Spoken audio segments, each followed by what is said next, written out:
like, I'm gonna start off by figuring out who is online Zoom. I see Stephanie, I see Amy, Sarah Cole, and who else? I'm here, Howard Hayes. Oh, Mr. Hayes, thank you. Steve Harris is here.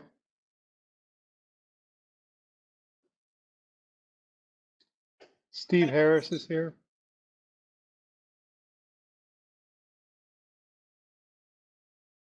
Okay, so far it's Steve Harris, Stephanie, Amy, Sarah Cole. Anybody else online? I'm here. Who's that? Oh, Stephanie, okay. All right, welcome. Quickly, for the people that's online, if you can't see it, show Rose name. I know your name, but Luke. Sorry, he just went away. I seen your moment. And Linda Johnston, and I knew ADA coordinator Dana,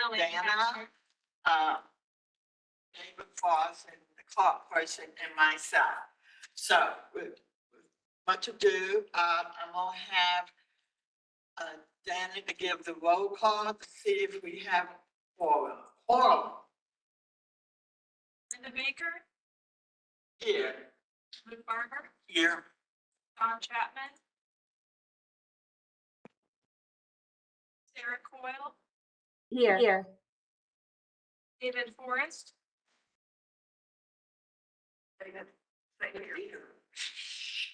Howard Hayes, Here. Stephen Harris, Here. Johnstone. Yeah. Josh Lewis, Stephanie McDowell, She's here, but Stephanie's here. Stephanie, you're here, aren't you? I'm here. Brandon Morris, Sue Orton is not here, Cheryl Rose. Here. We do have a forum. All right, so do we have a quorum? Yes. Okay, thank you. And if you have the opportunity, please review the June meeting. And if there needs to be any changes, please let us know. Not now. And then, if there's no changes, we need a motion to approve it. I'll second it. Got that, Dana? Minutes for June are approved. In my report, but the only thing I report now is, as you know, we took a summer break. Cheryl Rose and I met with councilwoman Lisa Clancy in regard to the UD proposal with the Home Builders Association. And she was hoping that we could work something out together. And so Sharon and I discussed what we need to change. And we tried to get a meeting together before this meeting, but it didn't happen. Lisa's schedule did not allow at that time for us to meet together.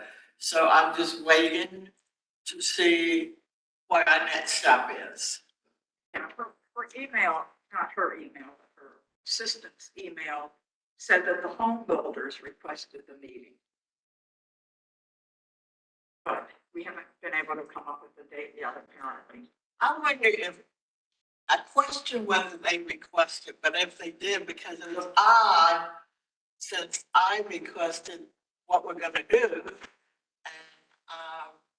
And, then the assistant said home builders requested it, and that was the first time I heard anything about it. Remember the last time we met with the home builders, they were supposed to come back with some training stuff, some training ideas, proposals, and Lisa felt they weren't going to come back with anything, but maybe that's what it was.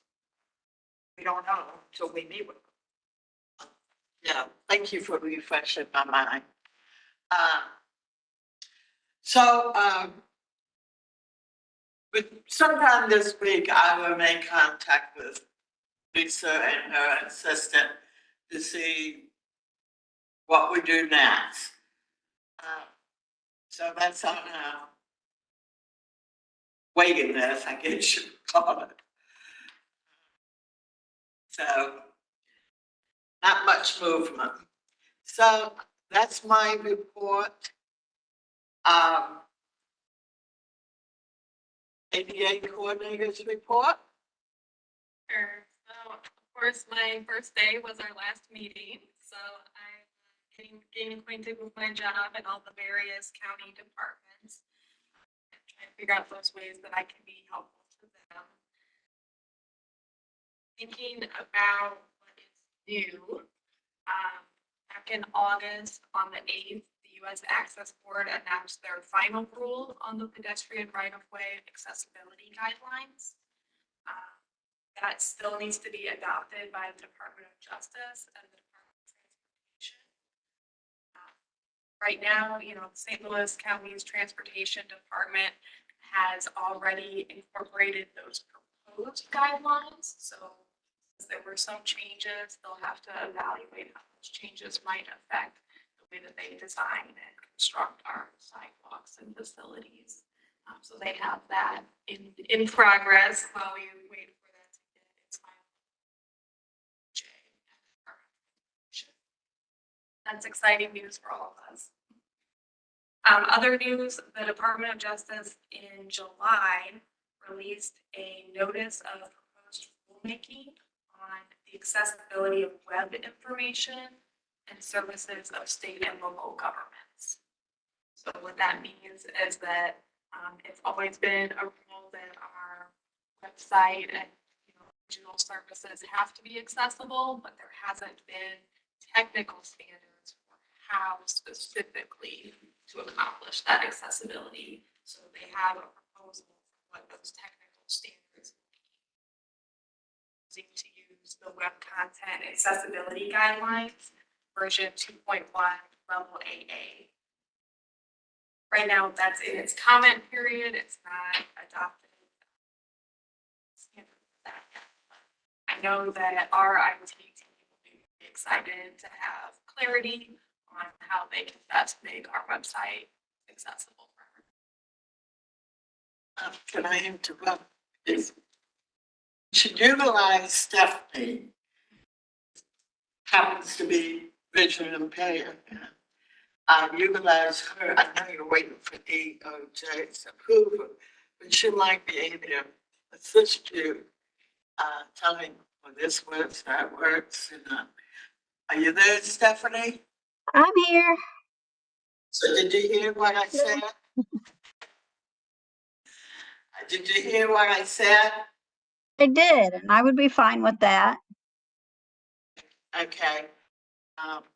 So, yeah, maybe one day you and Stephanie can work out that she could come to the county office and with you and discuss, look at the website. Okay. And,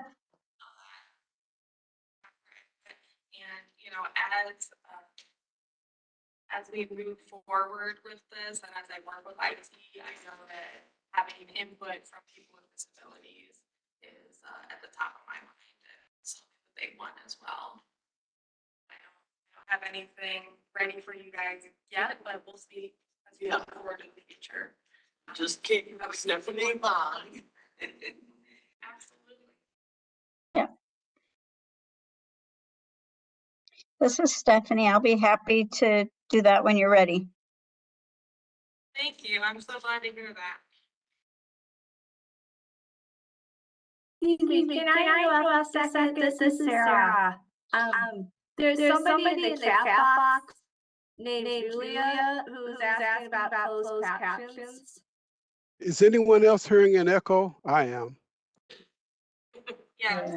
Oh, I'm sorry. Yes, an echo in that.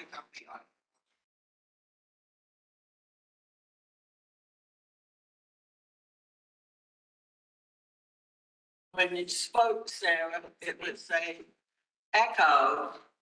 So I don't know, we have an IT person that's checking it out. Hold on.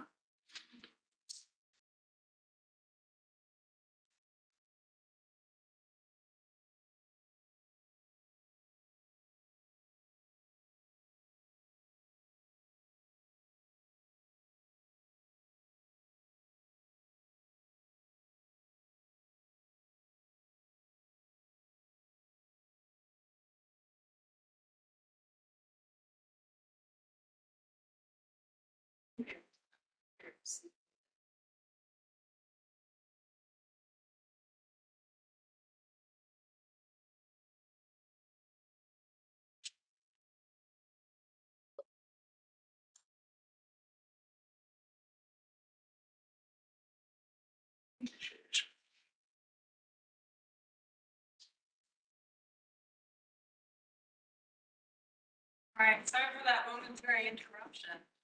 Oh, that's okay. Get back to your screen.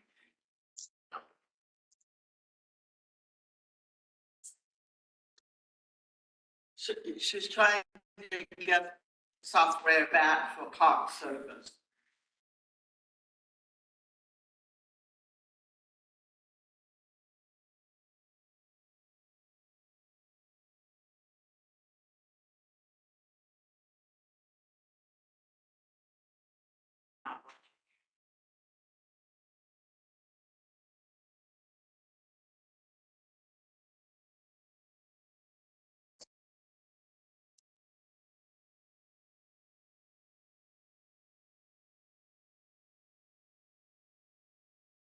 You get out of my program. You have to close my file in the program, so I'm just closing everything out. Start over, it's okay. You just said, Now I know how I'm doing that. I was trying to figure out what my file looked like.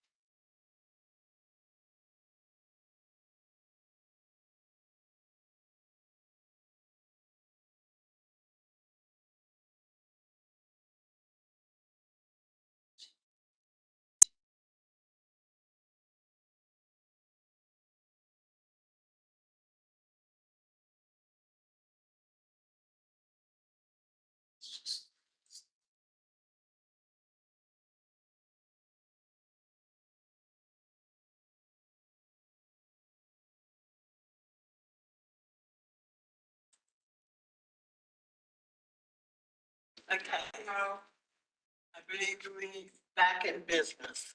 Yeah. Like to comment about accessibility. I think Sarah Coyle was, Sarah will speak now.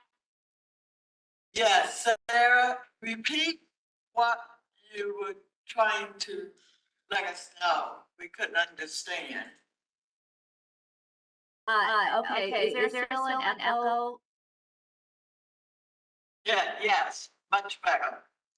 Oh, you can hear me better? Okay. No, Well, there is somebody in the chat box.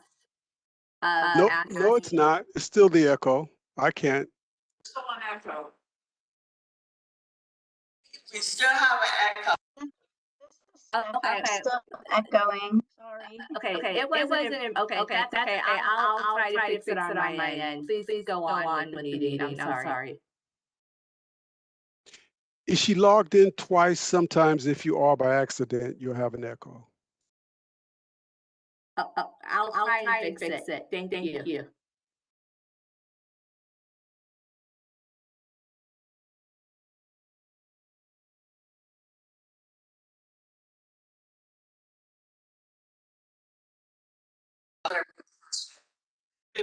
if you can't fix it, Sarah, type it in. Can you type it in so we can see it? I don't think we have a chat. She was just saying that there's somebody on the chat saying that they can't see the closed captioning. Julia Schwagel. That's what Sarah was trying to tell us. Oh, and is Julie a staff of Paraquat?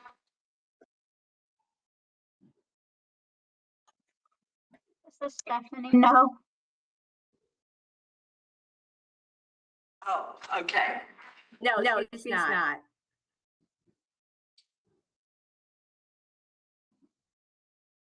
Okay.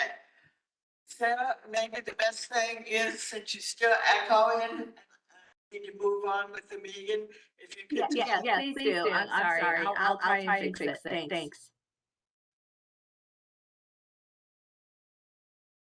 Okay,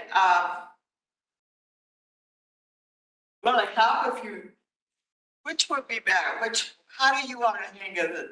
I can give you my phone number, you can text me and I can read it, or you can later send an email. I don't know what the third option is.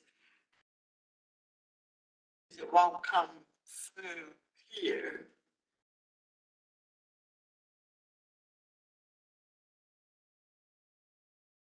Sarah, any suggestions?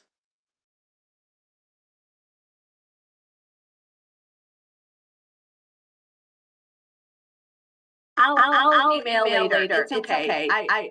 Please go on with the meeting. Thanks. Okay, all right, thank you, Sarah. Sorry all that happened. So, did you want to continue with your report, Dana? Sure. So, let's see. I was just talking generally about some of those new developments. And then I think on my end, the only thing I really wanted to make sure I understood is if there's any particular project or department that you all would like to see at a future. Where you guys have left off.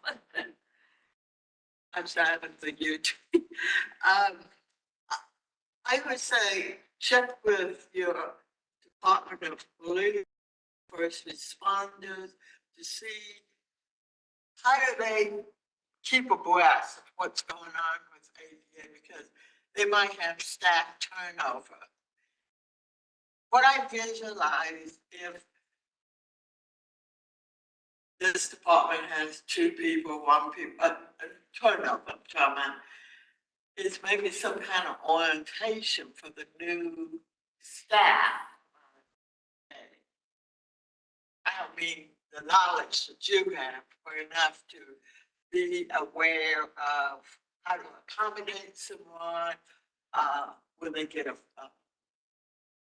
911 call, you know, how well do they keep abreast of that information? And Luke, and I know too that Niagara University out of New York has done a lot of trainings and curriculum geared towards police, fire, EMS, and emergency response recently in sort of this regard. So it might be also helpful to see if, and they have a train-the-trainer program where you send one person, usually the department lead or department head or department trainer. But they have this train-the-trainer program. And part of me wonders how many have had St. Louis County completed. I know that there's been turnover of the new people. I know I did touch base with the health department. Some of them and some of the emergency folks have asked when it was here in St. Louis County. I guess what is to be proactive of what departments do when new staff comes in. It's part of their orientation to know how to deal with citizens with disabilities or employees with disabilities or phone calls from people, you know, how proactive are they? Yeah. One of the great things is that, you know, I am able to be at the new employee orientation for all of our new St. Louis County employees, and speak to them for a couple moments about how the county has its ADA obligations in employment and also for all services, activities, and programs as well. So I really appreciate being able to have that chance to see every new employee, that kind of seed in their mind, thoughts. There's also going to be some leadership training that HR is rolling out soon.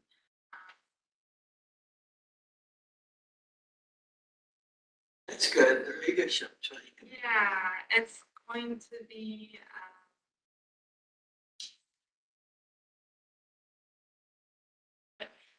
it's gonna be a 4-part training, supervisors. And I'll have probably that I can talk to supervisors and management staff about ADA issues. As well, that's gonna start later this month. We had the fire department here at a meeting, not last year, or it was the year before now, I don't know. We did have somebody from the fire.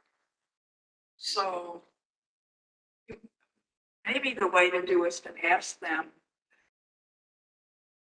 if there's been anything new, or, you know, not to assume that we're starting from ground zero, because we did have them.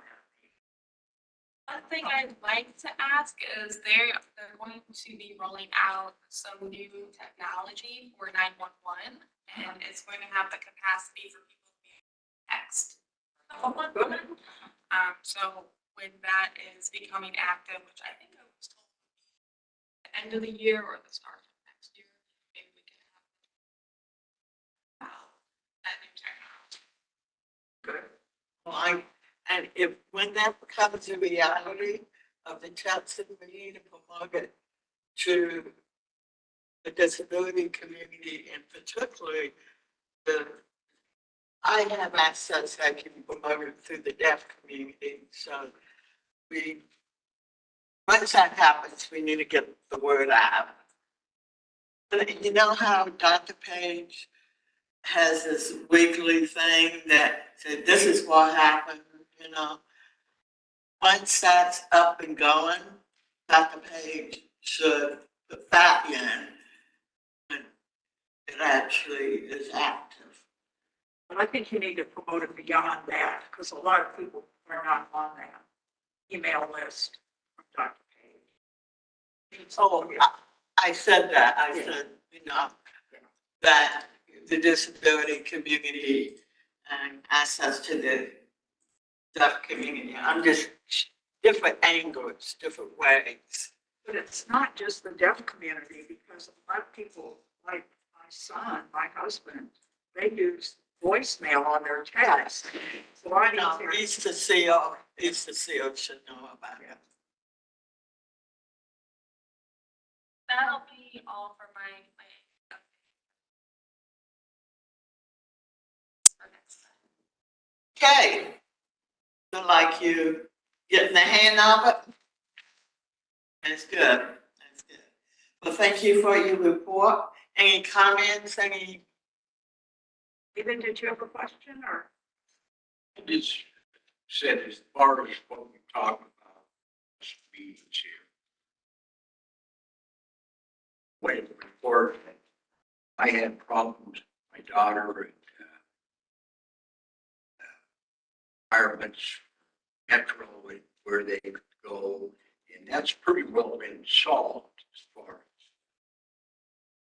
it's working. There are some independent ways of getting there, which may be part of it. But I thought that was working.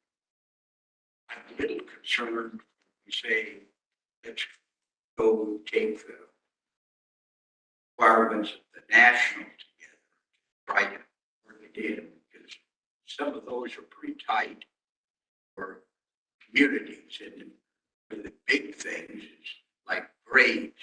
I saw people spending all kinds of money fixing the bumps in the sidewalk. Grade that there's no way people in wheelchairs, my people that I know, kids couldn't run a wheelchair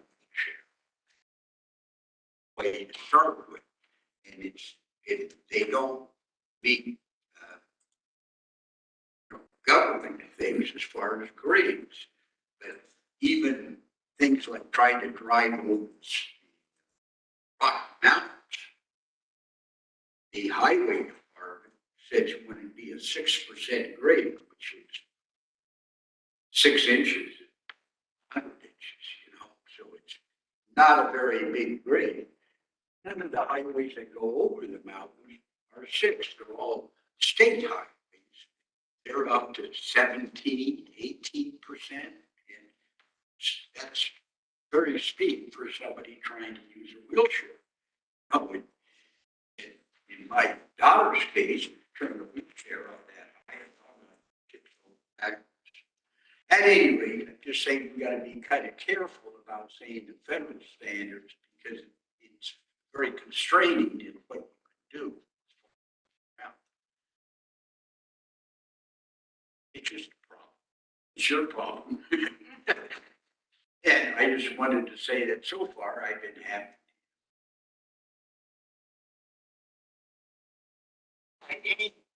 If you have comments on OJ requirement, that would be good to give her the comments in a written comment and an email. I just, fine, that's no problem. I'm just adding something so you should have it in writing. Knowing she does take the minutes, but okay, thank you. All right, we'll move on. I believe old business.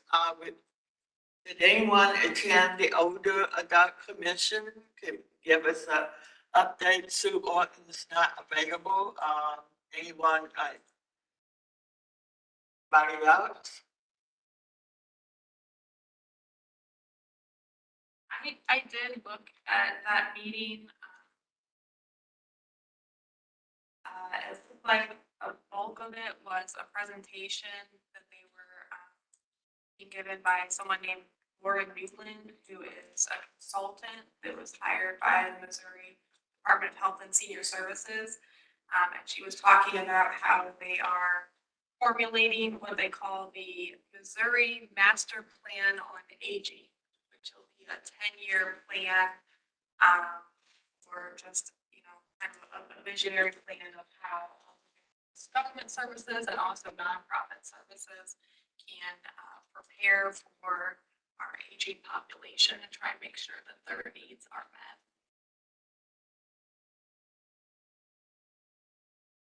I wonder if that would be good for us to hear from them because aging and disability kind of overlap. If you can, how does the other commission members feel about inviting that consultant from the Department of Health to talk to us? Did that person attend in person or by virtual? Sure. That would be good. Or find some way to get that presentation materials. Would you like me to, Well, we don't have any guest speakers lined up, so maybe you can approach that person virtually is okay. And if they have materials to send it to us.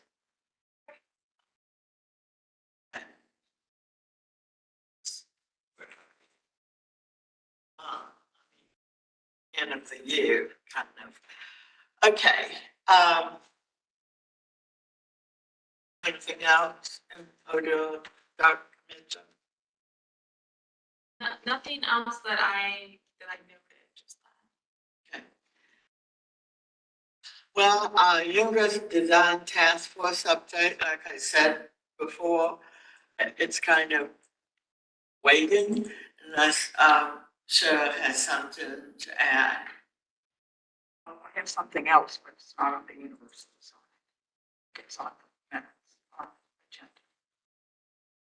the agenda. Okay, thank you. Transportation matrix update. Stephanie, have you met with Brandon lately?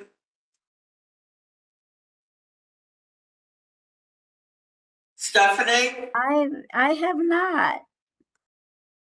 Sorry, I was finding the unmute button there. I have not met with Brandon. Okay. In the next month, if you could meet with Brandon and kind of discuss if there's anything that needs to be updated in the transportation matrix. Because there's a new, I think I heard it from Amy Parker, and then one of my friends told me about it. It's kind of like a Uber service that Metro. Yeah, it's called Via. Yeah, okay. Mm-hmm. And it works kind of like an Uber service. Metro is using it for areas where there is not a lot of bus or caller ride service. So it's not available to everyone.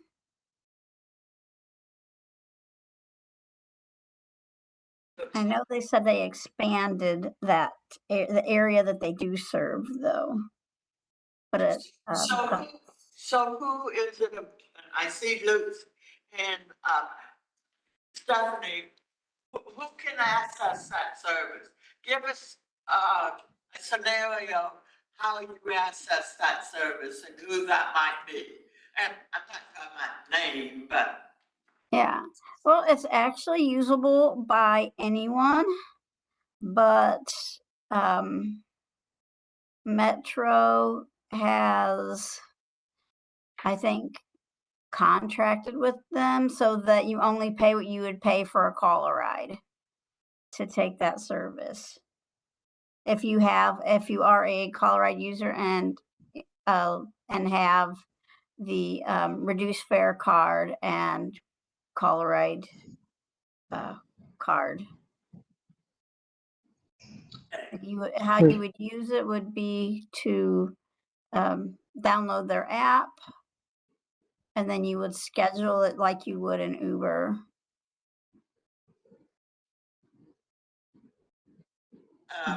Yeah. your comment. And for clarification too, it's sort of pocketed places for right now.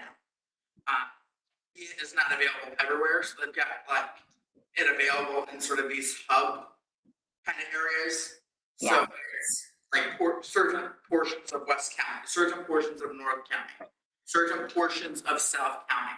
So it's not everywhere in the county, but it's like a couple mile stretch in these areas, or a couple miles. Right. Do they take wheelchairs? Yes, they do. That's the other problem. They do not have accessible vehicle. Well, I thought they said they did. And I've seen Do the they? vehicles that look like they're accessible driving Okay. around. I live in North County, Okay, so you live in um, one of the areas that they and serve. I have not used them, but I did notice from the last time I checked in on them that they had expanded their coverage area. I know they Because expanded originally, their coverage area. I know originally they just had nighttime service in all of North County. Now they've got a Yeah. all-day zone and then a nighttime zone. And one important thing that was mentioned was they do charge extra for a caregiver, where if you take a caller ride service, Right. your caregiver can ride for free. Right. So, Yeah, caregiver has to pay what you pay. And yeah, they are limited. Like they will just serve the areas that aren't getting bus service right now. right. Yeah. Are you saying that they'll only take you in certain areas of North County? I mean. Yes, Yes, yes, yes. yeah. So you can only go inside the service zone. So I'm in the all-day zone, so I can go anywhere that in the all-day zone, which includes like Christian Northeast Hospital. And then the like the Hanley Travel Center where the Metrolink is only in the nighttime zone. And I did message them and say that that should be a all-day sort of thing, just because of Absolutely. the access to Metrolink. But I think the other thing is you can't take them outside of that zone. correct. You would have to get is to that outside zone and then take like a bus or whatever the rest of the way if you needed to go outside of that zone. Can I ask, if there are ADA laws, how can they deprive certain people of services? I don't, the county or the state, how is it that disabled people don't I- have the availability of transportation in places? Well, I think this particular service is an add-on to their paratransit service. Right. So, I don't mean any Yeah. particular service. I mean, in general, okay. isn't it unlawful to not provide transportation to those people who can't drive? They should be, but right now we're working on that. There's actually a group that meets on Thursdays over Zoom to discuss that here at Paraquad. Okay. And we I'm discussed that thinking more in because terms of they are not. legislature, like, can we go and let them know that they're breaking the law by not providing? We have been doing that with this group. One voice at a time. So please introduce yourself if you're gonna speak, because the call person cannot listen to the various voices. One voice at a time, please. So Stephanie has the floor now. Yeah, I was saying that Paraquad has a group that meets to discuss transportation issues with Colorado and the buses as well. We have sent letters to Sam Page. We have also requested documents looking at kind of what their plans are, or what they should be doing, that kind of thing. We haven't gotten real far with that just because they're not real forthcoming. We have participated in some of Metro's meetings as well to kind of learn what's going on there. So thank you. Okay, anybody, and introduce yourself for the people online. I see two hands up here in the room. So anyone else online, and please introduce yourself. Julie, do you want to add anything?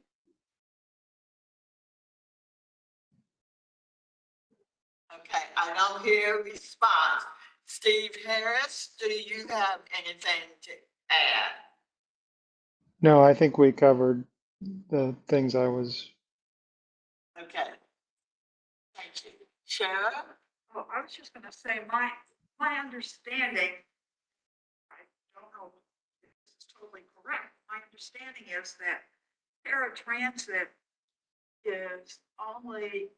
it only serves the same areas as the buses. It's not required to go everywhere. So I understand. It was going beyond that, and they cut it back. That's what's caused all these issues and problems. Okay, Luke? And for clarification too, with these federal laws, a lot of them were done by the Department of Transportation, under ADA Title III, Section 5 Rehab Act and some other stuff. Under the current law, Cheryl has described the current system that is in place. Currently, paratransit is only allowed to be extended beyond the existing bus routes by, I think it's like 3/4 of a mile or something like that. And so technically, Metro is in compliance with that federal law, but that federal law doesn't provide true access to the disability community. And so I feel like that might be where some of this disconnect might be. for clarification. Well said. Thank you, Dave.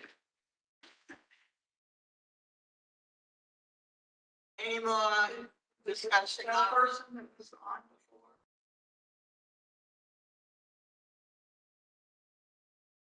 I'm not sure whether we lost a person or not. Julia. And since I don't hear anyone, She raised her. IT can unmute. or you see somebody who Julia. did. Oh, now it unmuted. I guess somebody pushed a button there. It wasn't allowing me to have any control. I'm Julia, and it's my first meeting.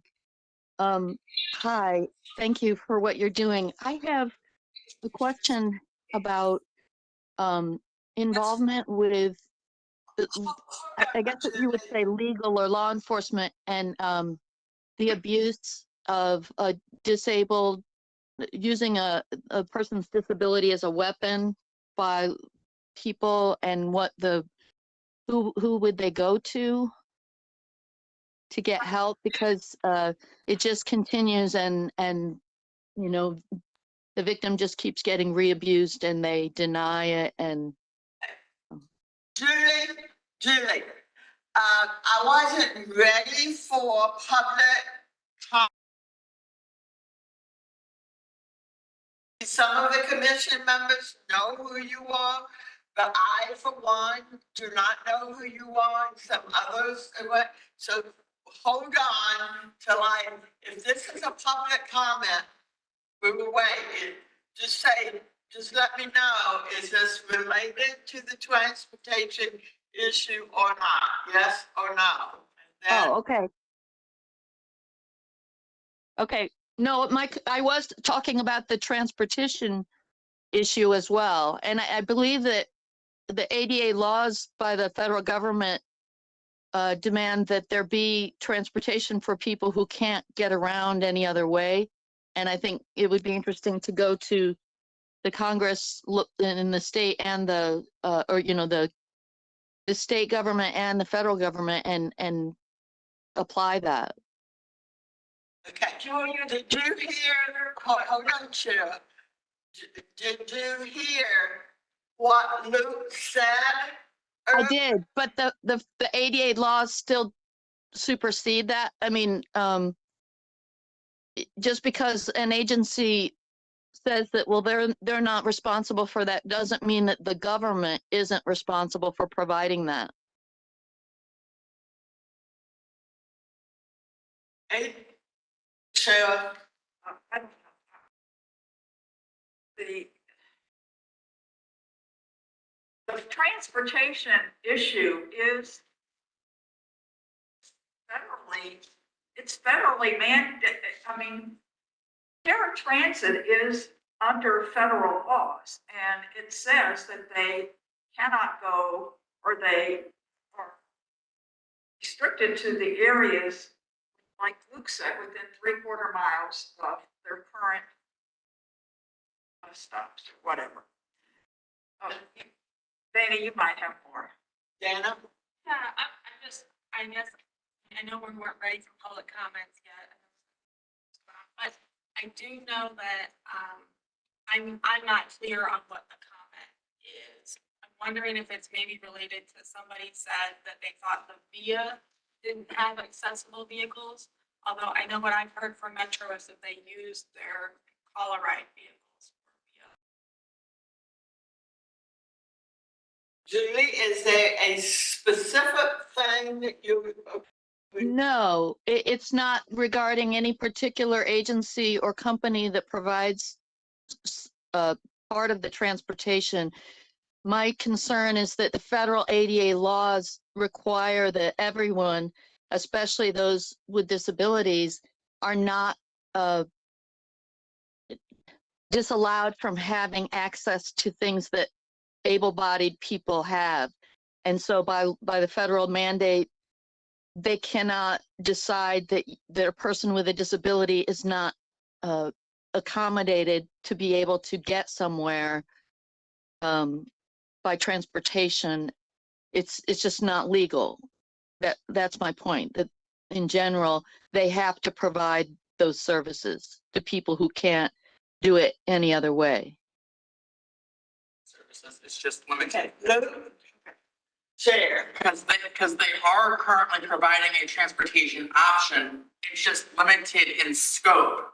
And so it's tricky because Metro can't go everywhere. It's just impossible to get everywhere in the St. Louis city. So what they do is they have their map, they have their service area of current bus routes, current caller ride area. And that is what the area that is provided. Now, VIA is an add-on service. VIA is separate. VIA is an external thing. It's an additional add-on. But it's the caller ride and the fixed route buses that are required to be provided under federal law. They don't go everywhere. They go most of the area. And so, while someone who has a disability who uses the bus route might not be able to get to every bar or restaurant in town, they should be able to get to most of them.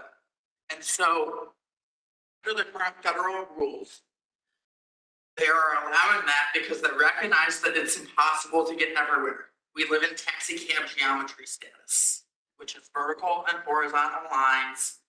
It's impossible to get everywhere, but they try to get people to kind of the city hubs, the city centers, the city landmarks and things. So, Well-traveled area. No. What federal law says is that if there is a bus service,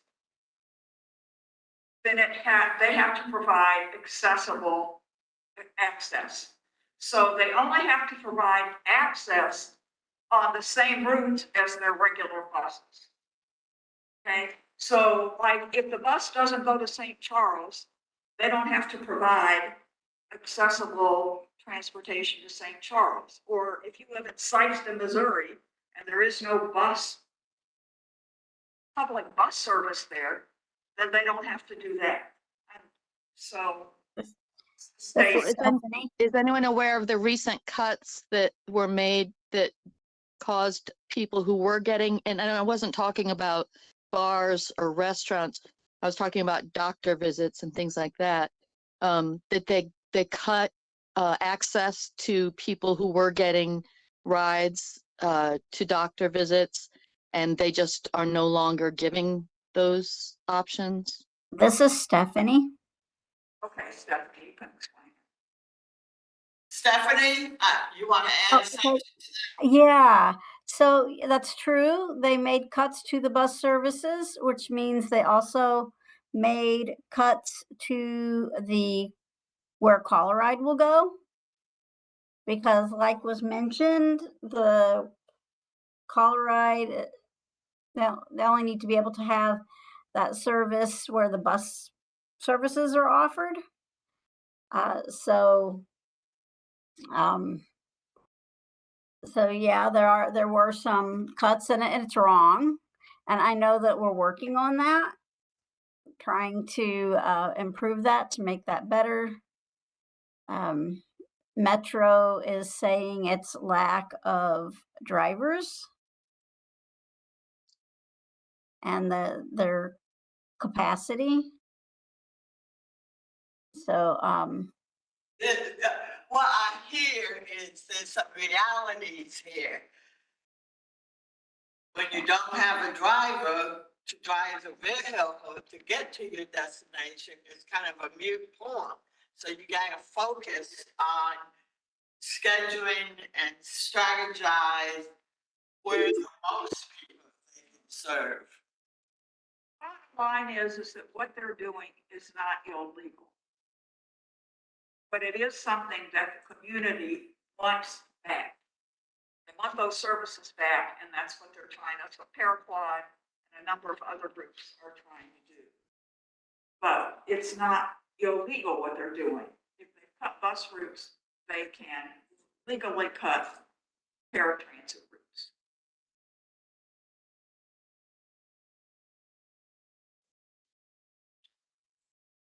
What?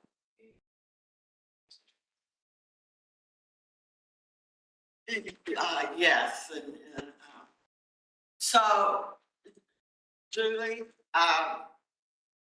it may not answer all your questions, but there's some realities that's happened now. And as a commission, we can make, and I think I heard someone said they've been in touch with Sam Page office.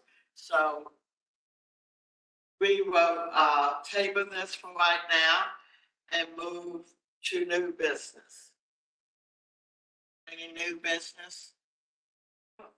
Yes, I wanted to, I learned that section 504 under the Rehab Act is revising its guidelines or something. I went to a seminar that was supposed to explain all this, and it was like, I read through something that made no sense to me. So what I gather is that, or the important things that I got out of it are that they are requesting public comment about the rules and the issues, things like accessibility, housing stuff. And I just found it interesting that some of the things they say, talk about that you have to, they say that you have, I'm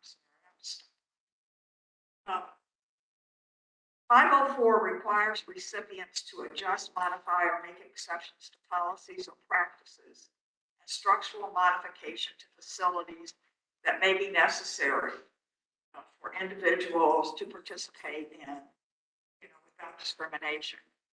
And there's also a requirement to distribute accessible dwelling units throughout assisted projects and to take steps for effective communication. And so in talking about accessibility features, they listed a bunch of accessibility features, which I thought were very interesting. It went through all the kinds of power doors and adjustable shelves and closets, pull-out drawers, shelves, racks, rolling showers. Talked about entry systems that you can use even if you cannot see. Innovative lighting systems, audio systems, doorbells with alerts, things like that. Vertical grab bars.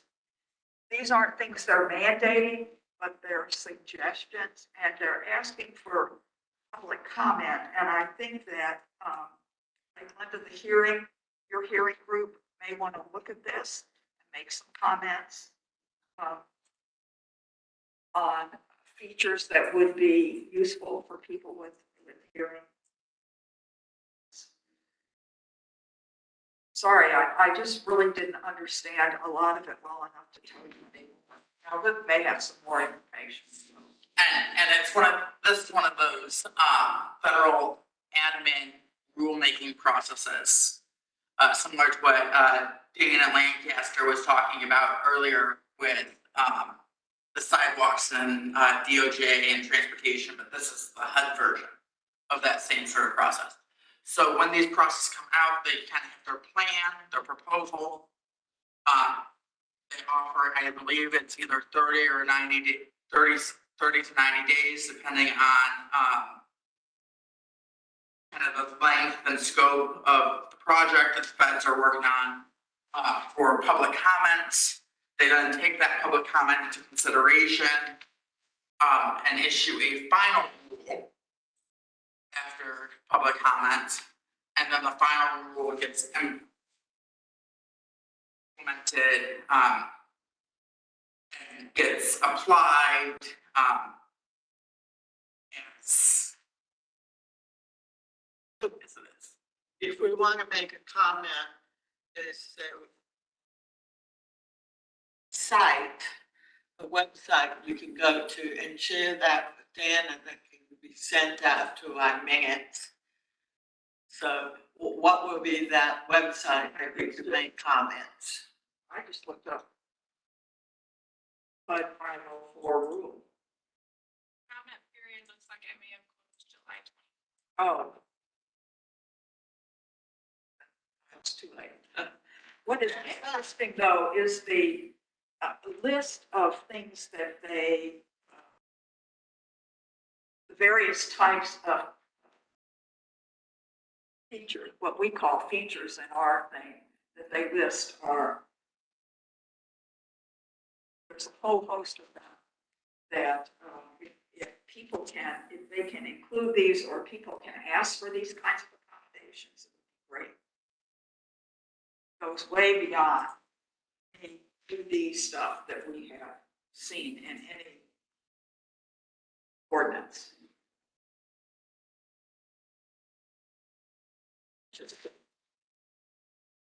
But again, this is for housing that gets federal government money. Yeah. public housing, Oh, public assistance.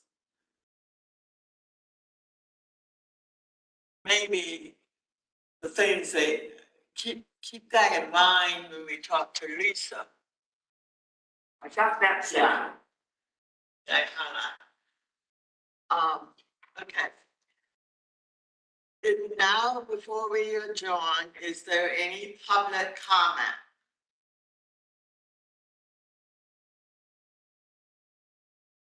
Julia, are you still there? Julie, if you have a public comment, please introduce yourself if you have a public comment.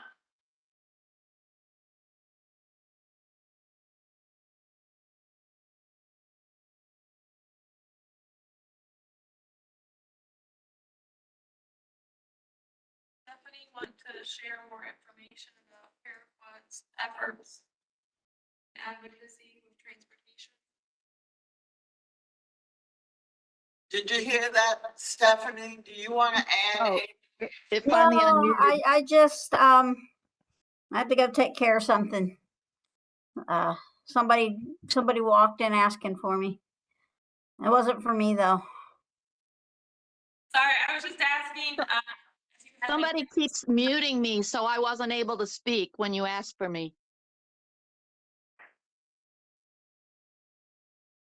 I'm not allowed to unmute myself, and I just keep getting muted by someone there.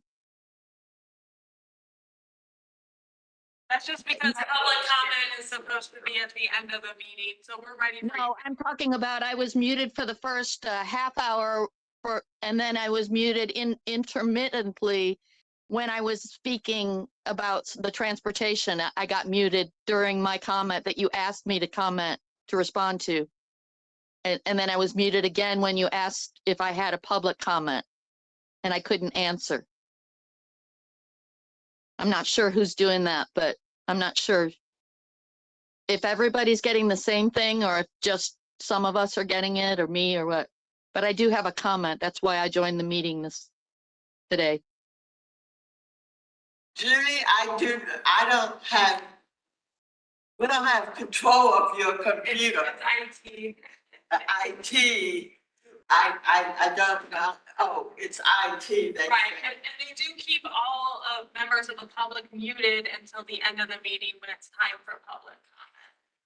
Well, I'm not sure how I was able to comment on the transportation or why I was asked to comment then, because that wasn't a public comment and I didn't do anything differently. Okay. Is there anything that you need to bring up outside of transportation that you would like to bring up to the commission before we adjourn? Yes, ma'am. Got the floor. Good. Who do we go to when there has been severe abuse by anybody, especially an authority, and especially by a city government or law enforcement, that has been intractable, that absolutely no response has been given that's appropriate, like, and they've weaponized somebody's disability, who do we go to?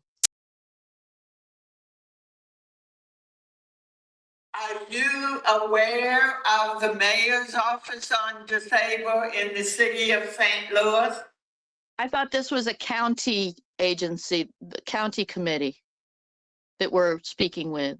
Aren't you guys up with the county?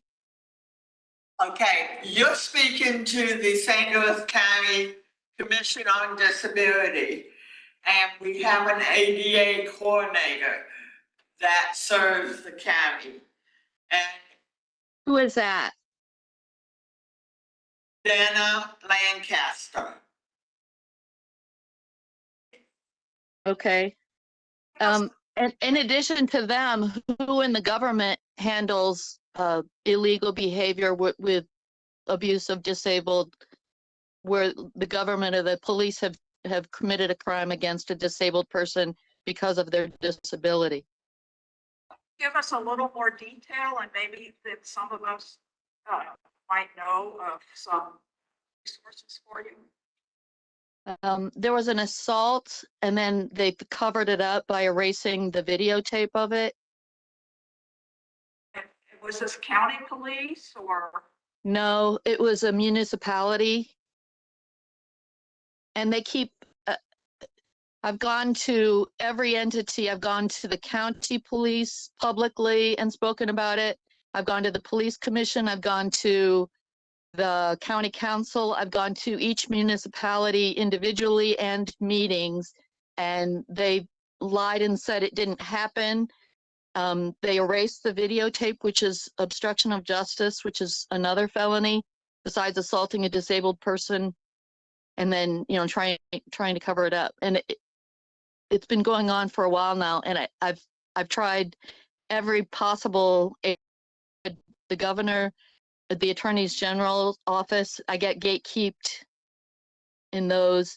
Absolutely no response from anybody. And I mean, I know it's illegal, highly illegal, and highly abusive, even if it weren't ADA laws, if it were any individual at all. And that's why they erased the evidence of it, because they know they did something they really shouldn't have done. Have you spoken with an attorney? You know, I don't have that kind of money, and I have tried, and a couple of them, when they hear that it involves law enforcement, they don't want to get involved, and they are connected to these people. It seems like there's something going on where the disability is being used sort of like as defamation, under the table communication between why not to look into it. I mean, there's been no investigation, and it's been going on for quite a while.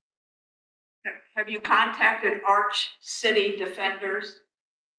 Yeah, I need to try them again. One of the people involved is a part of that, and I like them very much for the most part. But because there's an individual there who's involved in some of this, it's been very difficult, because there are a lot of people connected to it who've been actively involved in keeping it quiet. In the county council, at least one of the council people, a year after it was reported, I mean, these are felony assaults of a disabled person.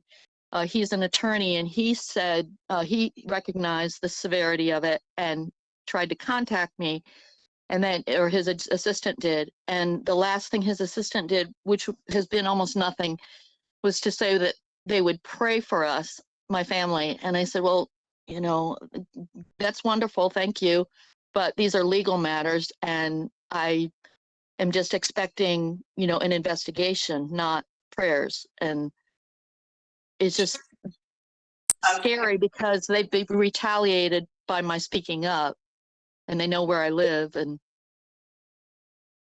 All right, have you, before you go any further, I hope you consolidate this into a summary, a written summary for your future documentation with other people.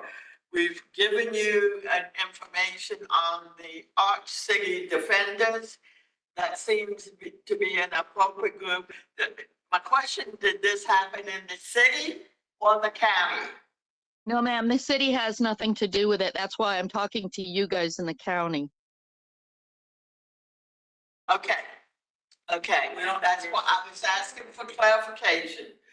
And we don't have any jurisdiction over police departments, but we do have an ADA coordinator in the county, and she can follow up with the police department to see how well aware they are, what actions they may or may not have taken.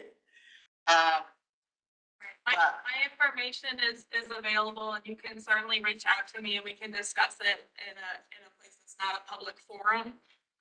My suggestion, just based on what I've heard right now, would be the Missouri Protection and Advocacy Services, which is a pro bono legal. Yeah, I've tried them. I know who they are. I'm a social worker, so I used to deal with them all the time. They haven't been responsive either, but I'll talk to you. I'm not afraid of it being public. In fact, that's provided safety for my family because this has all been done, you know, behind closed doors illegally. And the more public, the more people know, the safer we are. Just keep in mind that if this is something that happened with a particular municipality, that I don't have any jurisdiction over the individual municipalities. Right. Everybody's been using that as an excuse, but the very people who committed the crimes are the people I get redirected back to and have been forced to beg on my knees for safety from the very people who committed the assault. So it doesn't seem to make a whole lot of sense legally because mandated reporters and people who have legal liability keep saying that they don't have any jurisdiction or any responsibility, but we live in the county and there is liability and there is jurisdiction, and we're getting pretty tired of everybody washing their hands of it because, you know, assaults and crimes against a disabled person and weaponizing their disability and then covering it up. Those are pretty serious things. Julie, as we have stated, we do not have jurisdiction over this, but I see that Luke Barber has his hand up. He may have a suggestion. So for us in county, we only deal with unincorporated St. Louis County. We are unable to do do not have jurisdiction over incorporated St. Louis County. Incorporated. You don't do anything for the disabled people in other municipalities that are incorporated? You don't help them at all? Paraquat doesn't, and Okay. the county disabled commission doesn't have anything to do with Brentwood, Clayton, Ladue, Richmond Heights, Maplewood. You guys don't interact at all with any of those citizens who are disabled? No, we do, but we do not have any jurisdiction over police departments in the municipalities. Right. I wasn't asking for someone to have jurisdiction. I contacted you guys because I'm a disabled person and I happen to live in the county and I pay taxes to the county. And whether I'm incorporated or not, I still deserve and by law get services from you guys. Thank you for bringing this to our attention. And as I said, if the ADA coordinator can follow up with and see what she can find out, but right now we do not have jurisdiction over municipality. Well, I'm glad you're concerned about my welfare and my family because it is, I'm sure if it happened to you, I'd be jumping in to do something too. So I appreciate all the work that you're gonna do to help us. Thank you. Thank you, and thank you for your public comment. You now know Ms. Lancaster's name for the ADA coordinator, but meanwhile, I suggest that you go back to Arch City Defenders or Legal Aid. Maybe Legal Aid can help you as well. So thank you for your time. And I'm going to proceed to adjourn this meeting. And the next meeting is October 9th, 2023. Thank you.